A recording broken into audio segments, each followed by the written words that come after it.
Pessoal da torcida tricolor, o São Paulo veio ao Morumbi enfrentar o melhor elenco do país, assim, um elenco muito bem formado e reforçado esse ano, que é o Palmeiras. O São Paulo, que está formando ainda um elenco, que tem a molecada da base, enfrentando um time que já tem jogadores consagrados e que vem de um título grande e recente, que é o Campeonato Brasileiro do ano passado. Ainda assim, o São Paulo teve muita intensidade, conseguiu envolver o time do Palmeiras com inteligência, com velocidade. Foi um jogo, assim, muito acima da média do São Paulo. E quando você enfrenta um time que tem tantos talentos individuais, há sempre o risco. O Palmeiras, na primeira jogada, meteu uma bola no travessão. Teve um pênalti que a gente vai ter que falar, porque já tem gente aí querendo criar um mito, né? Não vou citar nomes, mas Sandro Meirihit, pelo amor, né? A gente já vai falar disso. E a gente teve um jogo intenso e tal. Teve muitos destaques individuais, mas primeiro o Gabriel, desse jogo para aquele jogo do Pacaembu. Como são as coisas, né? O principal argumento, quando a gente falou naquele primeiro tempo do Pacaembu, que o São Paulo tinha feito uma boa partida, o principal argumento de quem contestava isso era: o São Paulo não fez nada, o Everton não sujou o uniforme. Hoje ele não sujou o uniforme, inclusive, no jogo inteiro. Se alguém fez, inclusive, uma boa defesa no primeiro tempo, foi o Thiago Volpi, que fez uma ótima defesa. Então, assim, foram jogos completamente diferentes. O jogo do Pacaembu, o São Paulo assumiu que daria a bola para o Palmeiras, o São Paulo não teve a posse de bola, fez um jogo completamente vertical, de recuperar a bola e sair muito rápido no contra-ataque. Hoje o São Paulo dividiu a posse com o Palmeiras, teve novamente as principais oportunidades pelos lados do campo, mas não era pegar a bola, sair rápido no contra-ataque, se livrar logo da bola. O São Paulo em alguns momentos teve o domínio, parou o jogo, trocou passes com o Antony, com o Igor Gomes, até pela ausência do Hernanes e pela entrada do Igor Gomes, e principalmente e novamente pela entrada do Lisieiro, que oferece ter essa posse, ter essa qualidade no passe. Lisieiro que nem foi tão bem no primeiro tempo e deu um show no segundo tempo, mas a característica dele permite isso. E o São Paulo não fez o Everton trabalhar, mas criou boas oportunidades.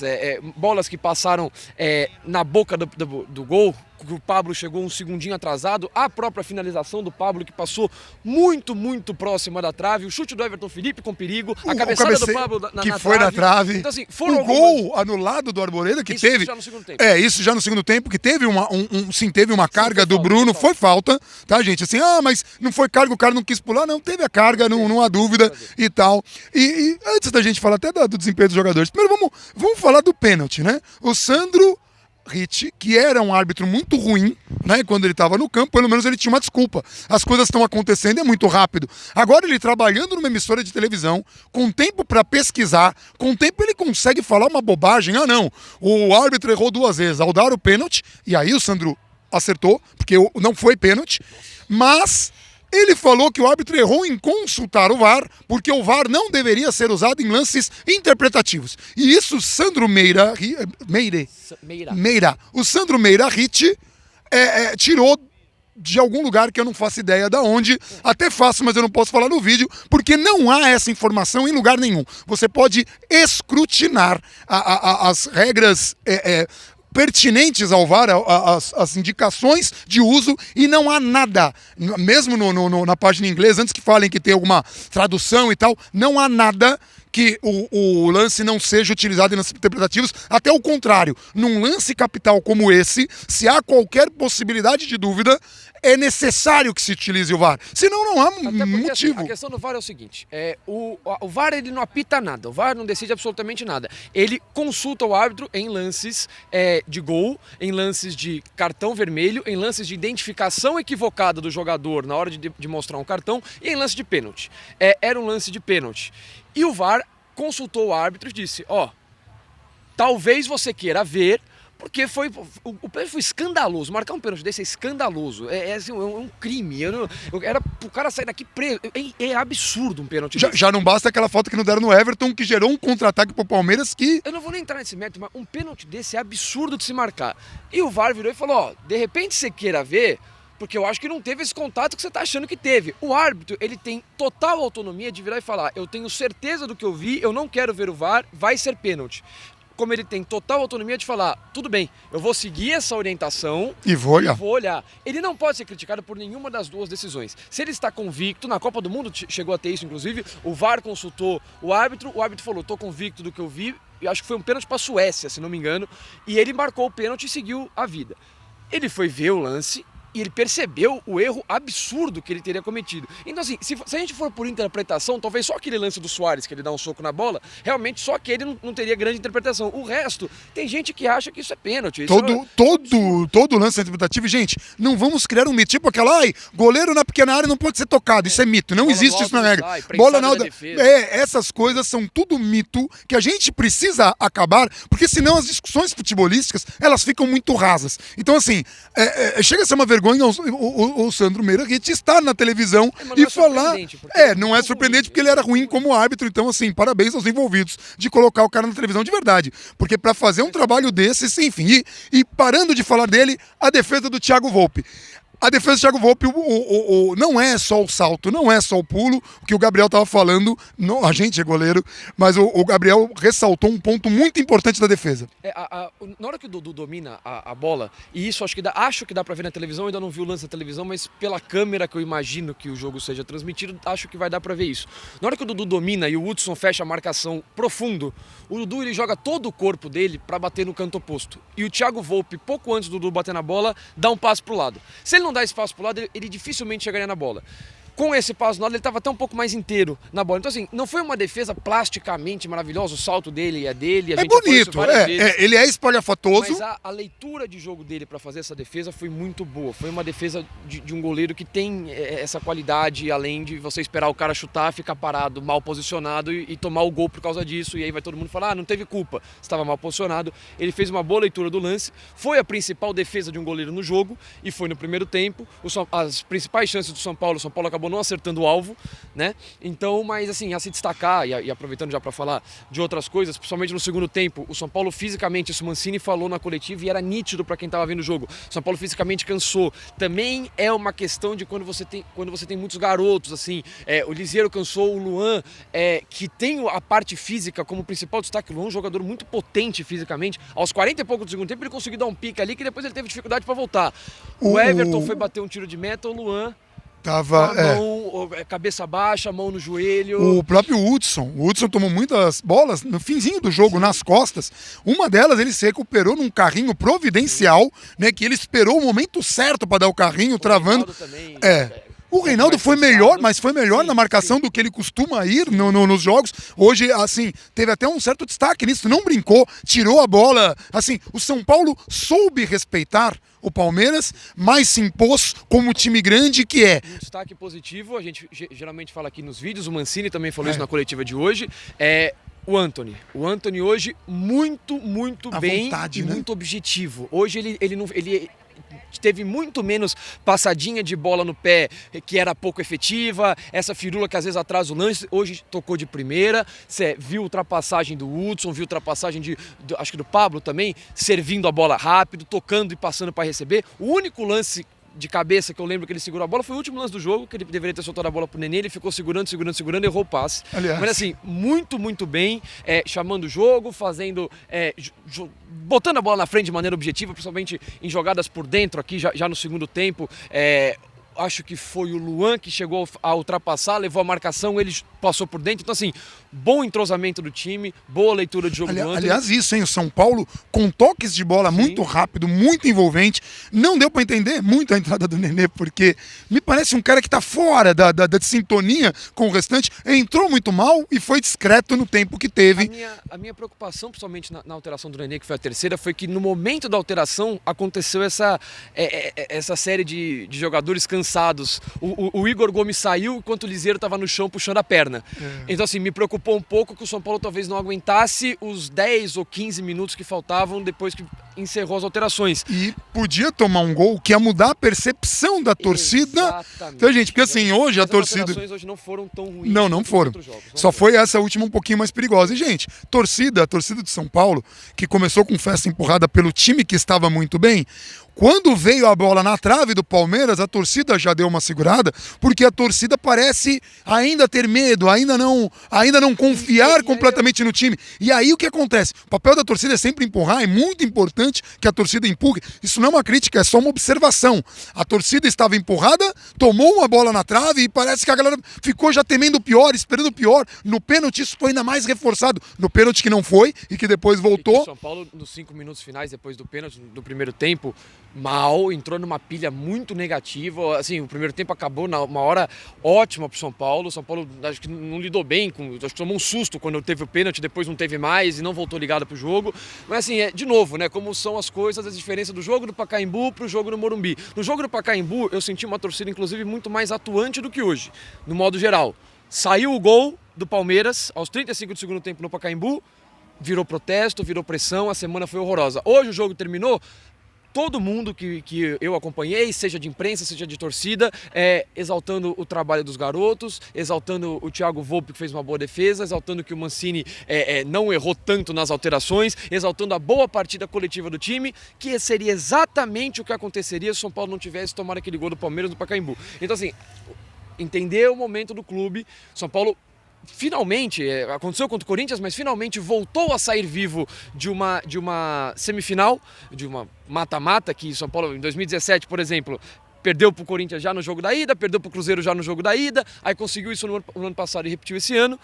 Muda a percepção, São Paulo vai vivo para tentar quebrar um tabu e buscar essa classificação, e muda a percepção de toda a torcida, que hoje conseguiu enxergar um bom jogo. Se no fim do jogo o Palmeiras joga uma bola na área, sai o gol, já estava tudo errado de novo, o segundo tempo foi uma porcaria, os moleques cansaram, não está pronto ainda, tem que trazer mais A, B, C ou D para dar jeito. Então essa é a diferença, vários aspectos positivos a se ressaltar hoje, e isso graças também ao bom jogo e ao bom resultado que o São Paulo conseguiu. Então assim, passo a passo, não ganhou o jogo hoje, dá para se tirar coisas boas desse empate, e que certamente virá. Tem uma coisa muito importante, duas coisas. A primeira, que a gente não quer falar só com base no resultado. O São Paulo não tinha que ter se classificado. O time grande tem que se classificar sempre. Tem que jogar para ganhar sempre, é o que a gente fala. Dessa vez foi muito positivo, porque o São Paulo não passou vergonha, pelo contrário. Independente do que aconteça no segundo jogo, porque pode acontecer algo ruim. Por exemplo, no mesmo jogo hoje, São Paulo com toda aquela intensidade, sai aquele gol que a bola foi na trave, dá o pênalti, o Palmeiras podia ter goleado um time que jogou muito melhor. Isso é coisa do futebol. Mas o São Paulo cresceu muito. E aí nós vamos ter uma coisa muito curiosa. Terça-feira chega o Cuca. O Cuca chega terça, e ele assume o time. No jogo de volta é o Cuca. No melhor momento do Mancini, no meio de um mata-mata, a gente tem uma mudança de técnico. Isso é uma coisa muito esquisita do ponto de vista de quem dirige, de quem administra o clube. Não deveria, pelo menos deveria deixar terminar o jogo contra o Palmeiras e o cara ir pra final. Já é meio arriscado, já é ruim. Mas, por exemplo, o Cuca podia chegar do lado do Mancini, só ali acompanhando. Mas assim, não tem muita coisa, porque se ganhar, vão falar que foi o Mancini.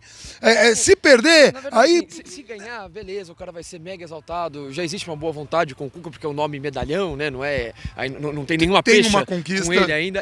Mas você colocar o cara entre os jogos da semifinal, um jogo que o São Paulo sai vivo contra um elenco perigoso, que mesmo assim segue sem ser favorito, não é nem perto de ser favorito. Que isso fique muito claro, tá, gente? São Paulo não é favorito. Jogou melhor que o Palmeiras, não quer dizer nada. A gente vai ver no segundo jogo. Se o São Paulo perde no domingo em circunstâncias normais, ou se perde com um erro de escalação ou de alteração do Cuca, corre-se o risco de tudo de bom que foi feito até agora e foi construído nesses 3 jogos mata-matas ser jogado fora. Tudo que foi construído ser jogado, e já vem o técnico novo com uma pressão. O que o cara vai fazer terça, quarta, quinta e sexta, porque sábado não pode dar um treino muito pesado. Em 4 treinos, ele não vai ter grandes mudanças para se fazer.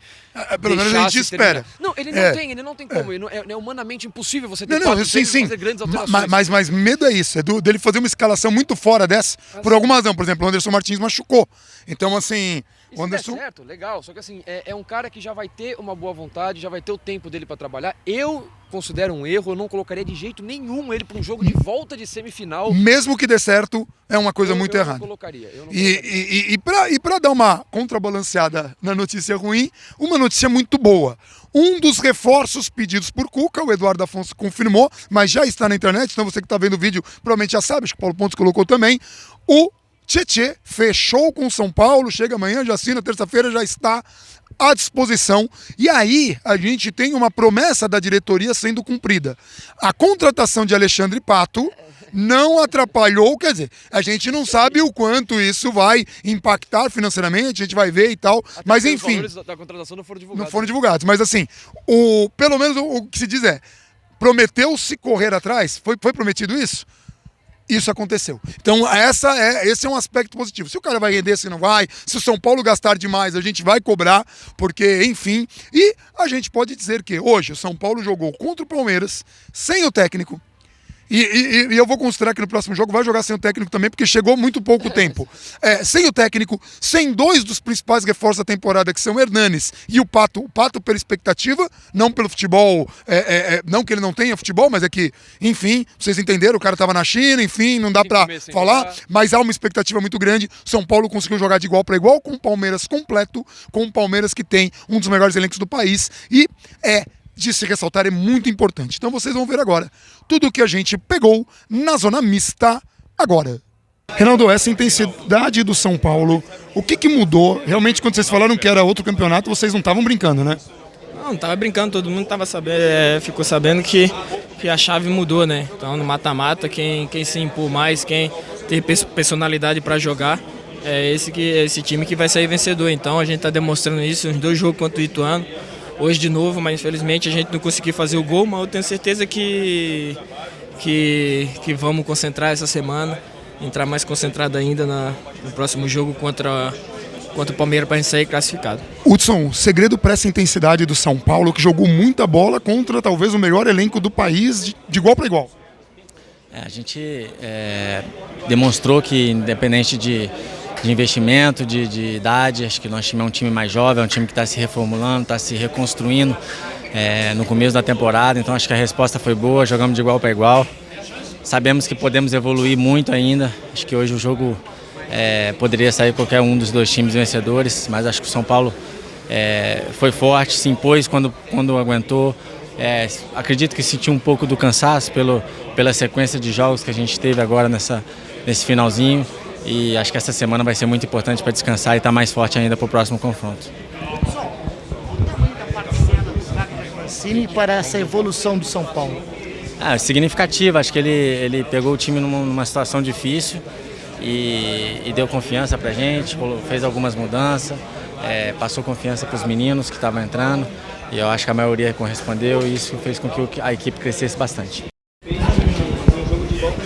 Palmeiras, lógico, é uma equipe muito qualificada, mas a nossa também é. A gente vem numa crescente muito boa a cada jogo e eu acredito que a cada jogo a gente vai melhorar cada vez mais e a gente vai em busca de fazer a história mesmo.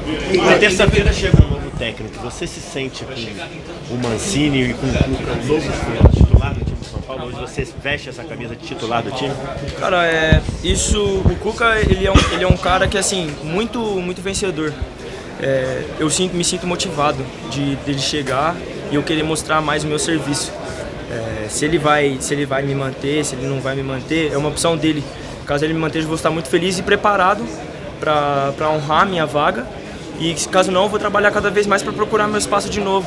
Eu acredito que ele é um técnico muito vencedor e se a gente juntar essa energia que ele tem de vencer junto com a nossa, que vem crescendo cada vez mais, eu acho que a gente tem tudo para sair de lá do Allianz classificado. Igor, sem dúvida, vocês jovens do São Paulo já estão fazendo história nesse time, estão chamando muita atenção, enfim, são até protagonistas.